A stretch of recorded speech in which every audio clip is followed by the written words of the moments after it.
Welcome to the Analog Gamers Podcast, a short podcast on board games and board gaming experiences. Here are your hosts. I'm Shane. And I'm Brent. And I'm Frank.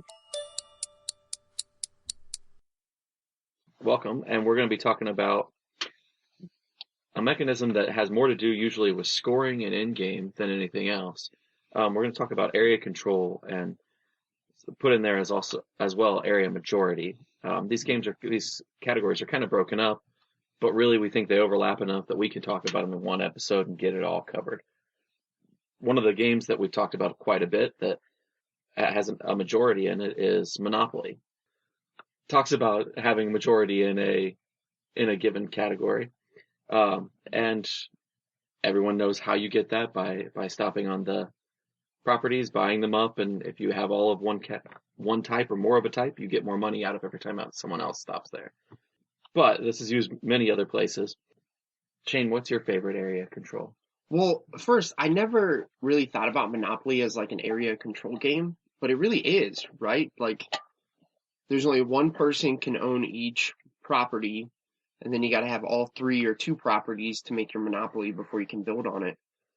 You know, we were joking before, like, Monopoly is this game that we keep coming back to because it's such a baseline game. Most everybody knows it.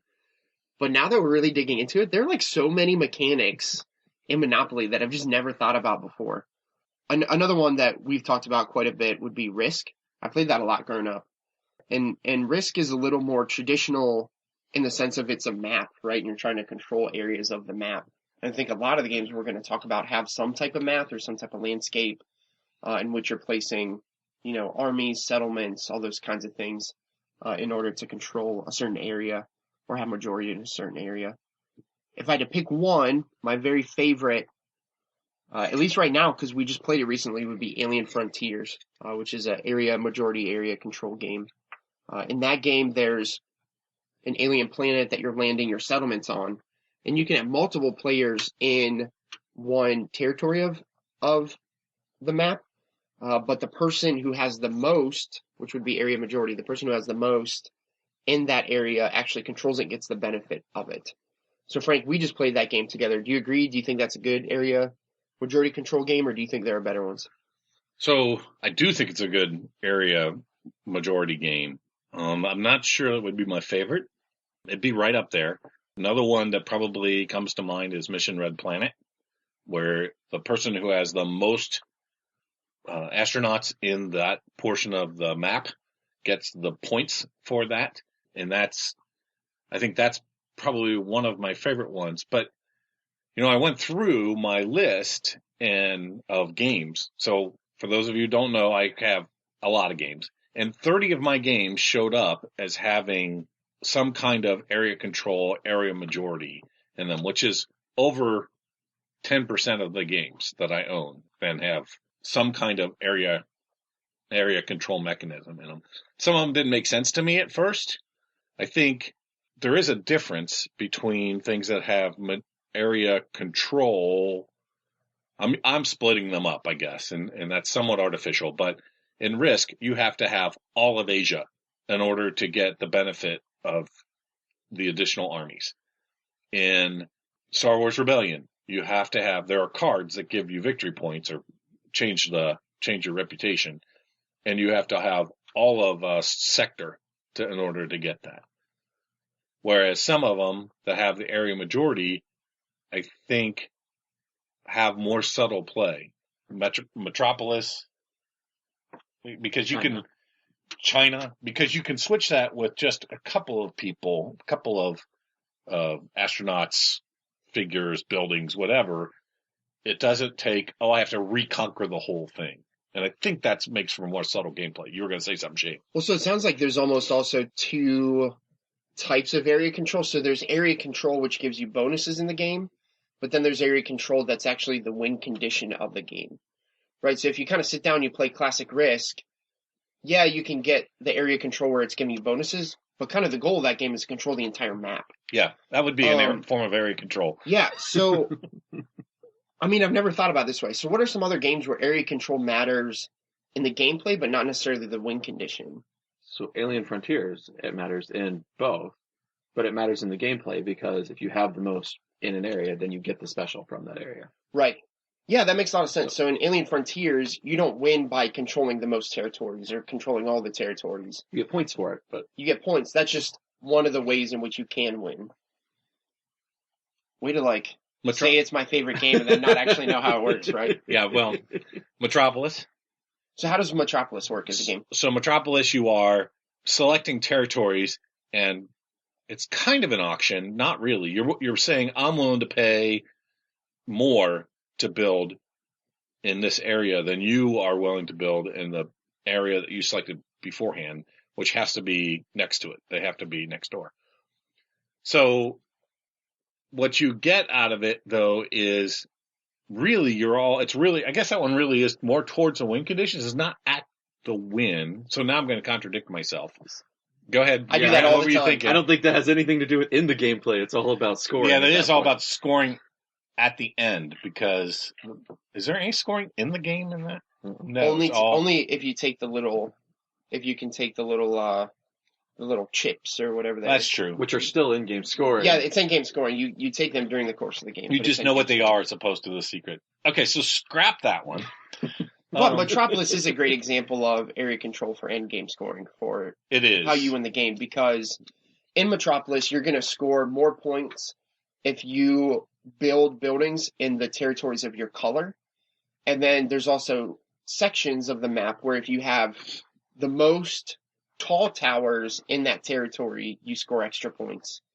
So in that, I think that's a great example of where, area control is pretty much the only end game, one of the only end game win conditions, other than those little chips that you're collecting throughout the game. So another game that matters in the game, and we've talked about it a lot, is King of Tokyo.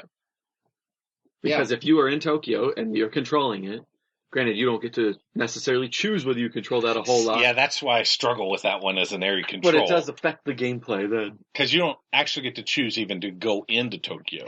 Someone can choose to come out of Tokyo and you have to replace them. You're forced to replace Someone else them. is choosing that you're going to area control. Right. I think there's a little bit of player decision in that, right? If you're in Tokyo and you have 3 hit points and I don't want to go in, I'm going to try really hard to not damage you at all. So I'm going to re-roll all of my damage dice.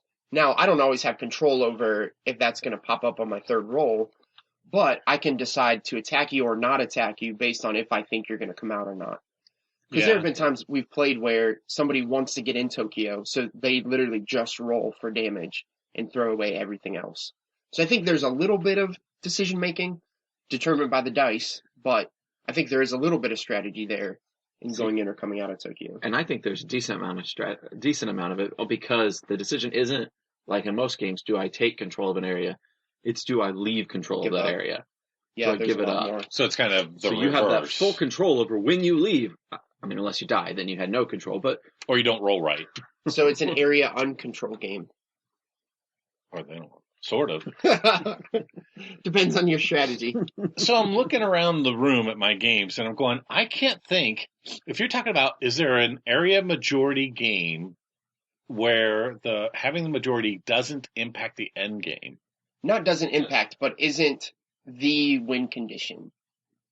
Right, so again, in Risk, okay, so area then I'll go control back is to the win Metropolis. condition. yeah, that doesn't necessarily guarantee you win. In Dune, right, area control is the win condition. Yes. You got to control the sieges or the cities. Yep. Yeah, and again, Metropolis, I think it's hard because the areas you control are the exact way that you get points. So it's not control this area, but the area you control is directly correlated to your endgame points. Right. So Risk so really point-based games, a lot of times the area control or area majority is going to count towards, going to add to your score, and therefore it's going to be part of winning. But isn't necessarily the only part of winning. It's not the only part of winning. Mission Red Planet's not the only part of winning. It's the majority of it. The only thing I can think of, honestly, that where it doesn't really impact it other than, I mean, completely is separate from the win condition, sort of. Well, I was going to say Risk, but then controlling the whole world is how you win classic Risk. So, War of the Ring. So I have a tough time thinking of that as area control, area majority, because other than actually taking cities, which is part of the win condition. Well, it's part of the win condition for. Is it win condition for both, or just win condition For both. Okay. They're not symmetrical, but there is a way to win for both sides that way. Say, because there is another win condition that the game can end on. Yes. That's getting that ring in there and dunking it. Right. Or corrupting Frodo. But I can't think of, for the bad guys, but how is that? There's no benefit to area control. You don't get more armies. You don't get anything like that. I'm not thinking of a good one. So when you look at area control and area majority, we are looking at some games there are games that are purely based on that, right? So, for instance, Carcassonne, that is, you're placing a tile, you're putting a guy down. Your sole goal is to have the most meeples in that area, and you will get the points for that. And the points, some of them are scored during the game. You have a scoring track. Some of them are scored at the end of the game, but that's it. There is no other way you're scoring points other than having the majority. The only question is, do you score them now or do you score them later? Yeah, and the only difference between that is, in Carcassonne, if you complete a city, you score it when the city's completed. If you have I think it's the Abbey? No, Monastery. Same thing. If you completely surround that, you score it at that time. When a road's completed, you score it at that time. I think the only thing that is by default endgame scoring is the fields. Correct. Right, so in Carcassonne, you can claim fields as a farmer, and then at the end of the game, however many completed cities your field touches, you get a certain amount of points for that. So all other ways you score within that game, you can score during the game if you complete your structure, your road, or whatever it is. So that's true of Alien Frontiers, right? If you put a colony on the planet, you get a point. If you are the majority controller of a territory, you get a point. And then are there other points towards endgame? Well, I really like... Yeah, there's some. They're in the cards. Yeah. I really like in Alien Frontiers. I think it's a great example for for area majority, because your points during the game go up and down based on if you do control those territories. Right. So if I have one colony in one territory and Frank, you land another one, neither of us have control. I lose the benefit and I lose the victory point of that as well. That's true. So the area majority there is kind of a give and take in it, and it really influences the outcome of the game as it's going on, because the victory points are moving up and down based on who's controlling each territory. Right. To move back to China, one of the things I like about it is it's an area majority when you're scoring it, but it's not just the majority player that gets points there. So I'm not super familiar with China. Can you guys? So it has this weird scoring mechanism that I'm pretty sure only that designer uses. And I don't remember off the top of my head who the designer is. Michael Schacht. And the way this works is when a territory, you have provinces of China, and you're scoring during the game, there's end game scoring. Almost all of which is based on having majorities somewhere, in some way. The simplest one is the majorities in the territories, and this is the one that Brent's referring to. When a territory is full, you score it right then and there. The person who has the majority gets points for all of the houses, which are the markers, in all of the markers in the territory. So if Brent has 3, you have 2, and I have 1, Brent's the majority. He gets 6 because there's a total of 6 in there. The second person gets the total of the first person. So you would get 3 and I would get 2 because that matches. The third person gets the number of the second person, and then that's how it would score. That's really interesting. It's really interesting. It also means that there's times when you want to jump in and out. Go ahead, Brent. And then there's a second version of area majority going on there with the ambassadors. Right. Where you have to have 2 adjacent regions and the majority in both of them in order to score points. And then only the person who has the majority is going to get, there's no other points. So the game is a complete area majority game. But it's area majority on a couple of different levels. So do you think that scoring system works well in the game? Do you think it's better than kind of your classic, whoever has the most wins? Go ahead, Brent. I think it's really interesting because you don't have to get the majority, but yet can still score a decent number of points. So you can play the long game and say, I'm not going to fight for 5 of these houses, because if you get them, I can get 1 in there and be Yeah. the only other person.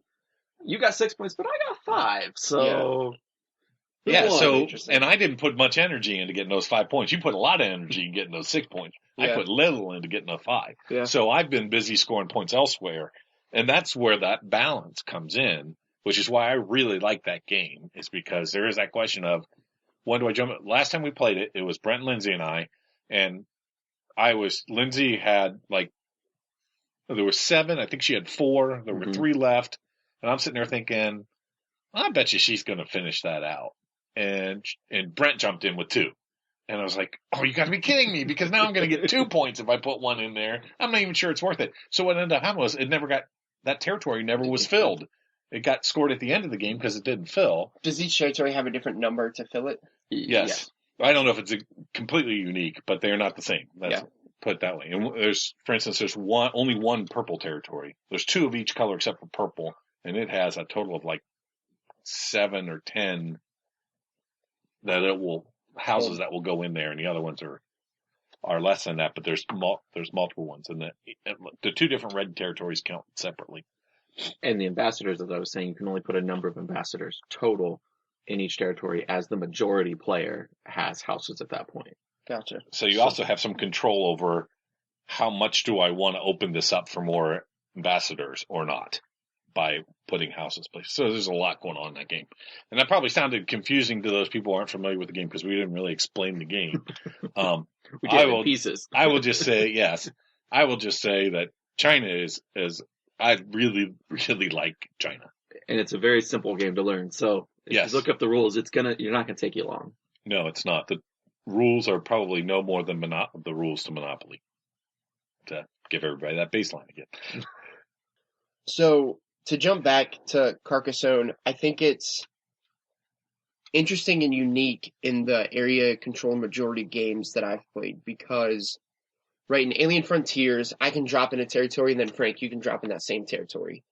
But in Carcassonne, because you're building it as you go, if I place a tile and I drop my little meeple in the city, you can't actually drop your own meeple in that city.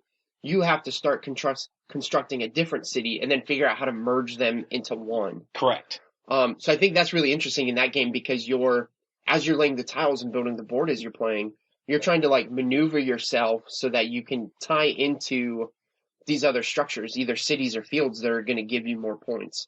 So rather than direct competition, you kind of have to, come in the back door and kind of weasel your way into sharing points or stealing points in that game. Yes. My roommate Keegan, he loves that game, and he is the master at building into other people's stuff. I think he builds into other people's stuff more than he builds his own stuff in that game. And in that game, fields is really hard to keep track of sometimes, because you got to follow the grassy parts around cities and roads and the river if you're playing that expansion. And so there'll be times you think you got majority, and then somebody builds in 3 of their people into your field, and all of a sudden you've lost majority and you don't get any points. Or there's a road, and you think that road's going to divide these 2 fields, and then somebody drops a monastery where the road goes into the monastery and the fields connect all the way around everything. It, and everything's, What was the expansion we played with last time? Carcassonne? Yeah.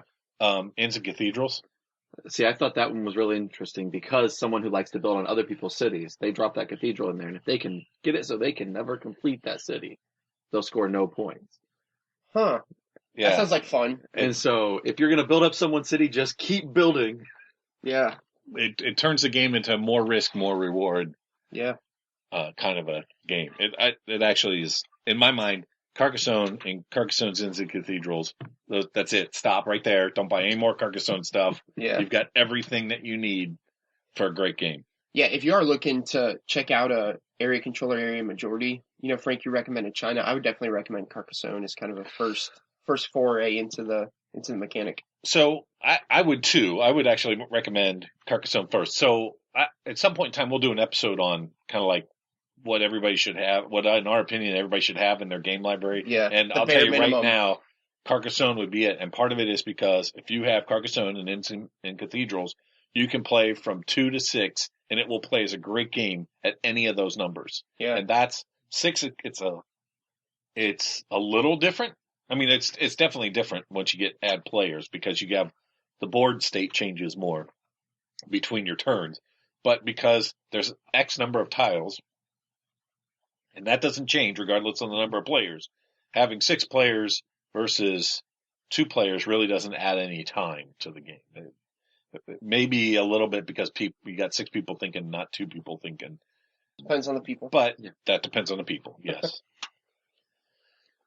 So the one I'm still looking forward to us, and eventually we'll get it to the table, is Game of Thrones, which is all about area control. And it's a battle game. So we'll see how that one goes. But I know what I like in it, and I was reviewing the rules again, is that there are 2 different things you're really trying to control on the board. There's both a supply and the actual strongholds or fortresses that give you scoring points. So you got to control 2 different things in order to build your armies well. So we'll see how that one goes when we finally play it. But we'll have to get that one. And looking at the map, if I remember right, some places supply and cities are in the same spot, but some places supply is not easily. It's not an obviously defensible area. Right. All right, so it's about that time I make a fool of myself and propose something completely off the wall. So worker placement games, in my mind, a lot of them are somewhat similar to the area control mechanic in the idea that as you're placing your workers to receive resources, you're blocking other players from access to that area, access to those resources. So in some ways, like we've played Lords of Waterdeep, and I've placed my workers literally so that other players can't receive those resources. So I'm going to propose that it's a second cousin once removed of area control, because I think there is some element of using workers and placing workers to take control of certain resource piles or resource pits so that other players can't. Frank is giving me a funny look. What are you thinking, Frank? Well, I'm thinking, first of all, you're jumping way ahead because we haven't done that episode yet. Well, that's okay. We'll do that episode. So it clearly can't be area majority because Correct. once you take it, you're it. Correct. No one else can get there. Sometimes. Yeah, for the most part. That's true. There are a few that where the majority makes a difference. There are some where there's multiple places for workers too. So. Yeah. But I'm thinking of Age of Empires, Age of Discovery, where there is actually one of the spots where it'll hold as many workers as you want to put in there, and then the person who gets to use it is the person with the majority in that spot. In general, I would disagree with you. Oh, what's new? And the main reason is because I do think you're talking about all those are going to come off every time. They don't carry through. So I mean, really, worker placement is about action selection, and area control, area majority is about getting points or benefits. So they're aimed. I think they're aimed a little bit differently. I'll give you second cousin once removed. Yeah, okay. I'll give you that. Yes. Okay. I finally got Frank to agree on one of my crazy ideas. But we will cover that. You'll have to remember that. It's time to die happy. You'll have to remember that when we get to worker placement. We can talk about that a little bit more. I will. By talk, you mean probably argue. Maybe. Although I kind of already conceded, so I'm not sure that works. Works for me. So we've talked a lot about different area control and area majority games. I think we've hopefully convinced you that you might want to try one of these at some point in the future. Please continue bringing people to listen to our podcast. We enjoy doing it, so we hope you enjoy listening to it, and we'll see you next time. This has been the Analog Gamers Podcast. Thanks for listening. Please spread the word about our podcast, which can be found at theanaloggamers.libsyn.com. You can email us at theanaloggamers@gmail.com or find us on Facebook as The Analog Gamers. Our intro and outro are recorded by Daniel Feldman. Logo artwork provided by Tabitha Jordan Nichols.